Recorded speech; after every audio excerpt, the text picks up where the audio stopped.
దక్షిణాదిలో సహజ నటనతో ప్రత్యేక గుర్తింపు తెచ్చుకున్న సాయి పల్లవి ఇప్పుడు బాలీవుడ్లోకి అడుగుపెడుతూ తీసుకున్న నిర్ణయాలు చర్చకు దారితీస్తున్నాయి. గ్లామర్కు దూరంగా కథకు ప్రాధాన్యం ఇచ్చే ఆమె కెరీర్లో ప్రతి అడుగు ఆలోచించి వేయడమే అలవాటు.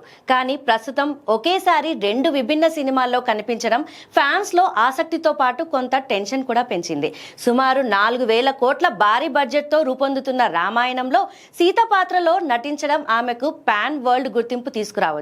ఇందులో రణబీర్ కపూర్ రాముడిగా కనిపించనుండడం అంచనాలను మరింత పెంచింది.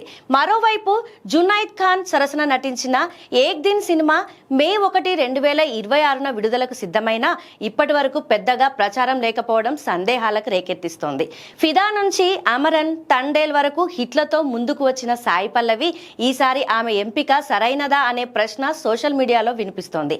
అయితే ఆమె ట్రాక్ రికార్డ్ చూస్తే కథ బలంగా ఉంటే ఫలితం తప్పదని అభిమానులు కూడా నమ్ముతున్నారు. ఇప్పుడు అందరి చూపు సాయి పల్లవి బాలీవుడ్ ప్రయాణం పైనే ఉన్నది.